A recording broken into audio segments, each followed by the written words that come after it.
Hello everyone, welcome to my channel. Please subscribe and stay tuned by clicking the bell icon. Heartstopper Season 2 is tender and unapologetically queer. Content warning.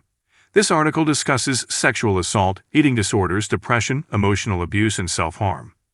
Spoiler warning for Heartstopper Season 2, defining love is an impossible task. From the biblical and philosophical to the romantic and platonic, love has always been a common storytelling thread. When viewed through the lens of queerness, seeking definition becomes even more complex. This summer was chock full of highly anticipated releases, navigating the less explored themes of queer love. And yet the question remains, what does it mean to love and be loved? Season 2 of Netflix's Heartstopper dares to search for an answer. This season opens with the return of the darling new couple, high schoolers Nick Nelson, Kit Connor, and Charlie Spring, Joe Locke, as the pair learns to navigate something entirely new, sincere and unapologetic queer love, and acceptance of the security of their bond. To develop this burgeoning relationship, the second season opens by paralleling and juxtaposing the first. In Season 1, Charlie was simply overjoyed at the thought of Ben Hope, Sebastian Croft, reciprocating his feelings before having his hopes dashed. This season, he can relax into the comfort of his relationship with Nick.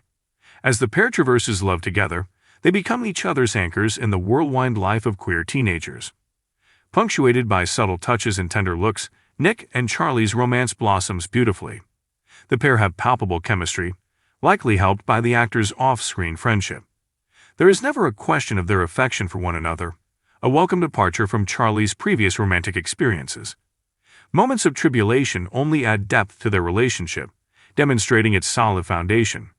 Over the 8 episodes, we slowly learn more about Charlie's ongoing battle with an eating disorder parallel to Nick's journey towards full self-acceptance. The series tactfully handles this heavy topic by showing how much it weighs on Charlie, sans blame or glorification. Instead, each episode provides glimpses into Charlie's internal struggles while the audience, alongside Nick, slowly realizes the true depth of his struggle. The audience also witnesses the fallout from Charlie's toxic relationship with his ex-situationship Ben, which diminished his sense of self-worth and his capacity to self-advocate.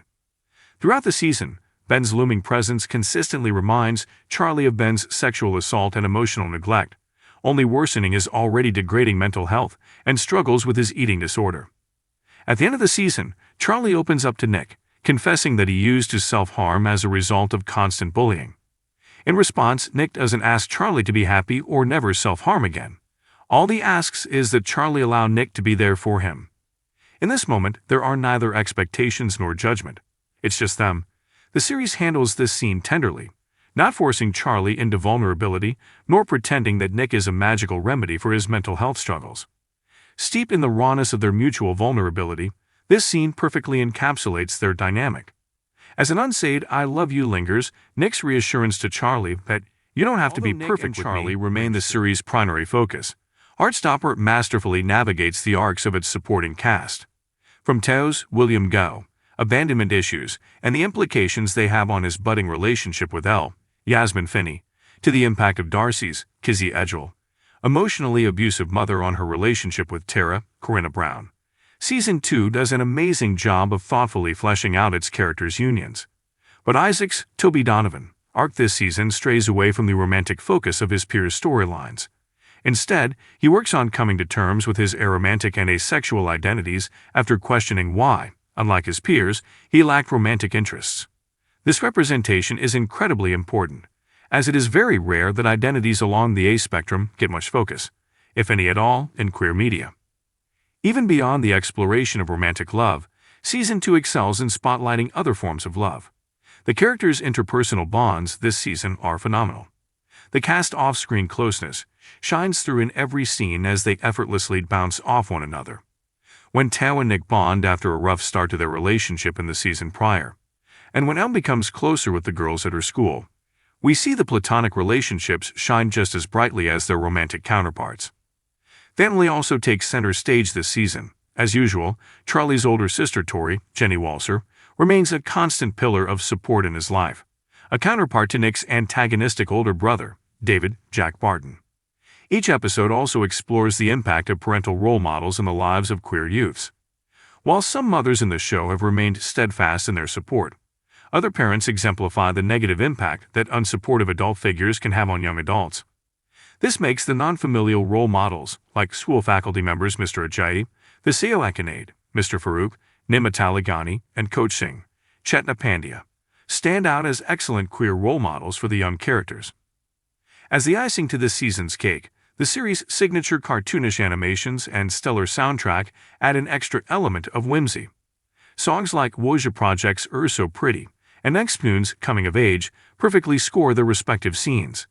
The animations are also integral to the series, as they speak volumes where words would simply fail. In one instance, Ben stands inches from a roiling wave of rainbows, with the chance of finding a queer community and acceptance, calling out to the tune of harps, piano, and a soothing beach. Yet he walks away, leading the waves to pull back, and a dull and potent silence falls over the scene as he retreats into the shadows. Without excusing his horrible actions, this scene shows that Ben, like many others, stands just on the edge of making a change for himself, but he's held back by the internalized homophobia that plagues him. By continuing character arcs from its predecessor, Season 2 capitalized on the show's existing momentum and hit its stride beautifully, treating all its subject matter with care while maintaining the tenderness for which fans have come to adore the series. Cliché as it may be, love does not boil down to symbiotic perfection nor tragedy-born connections. Rather, Heartstopper tells its audience that to love and be loved is simply to be cared for. And sometimes that's enough. If you like the video, don't forget to like, comment, and share.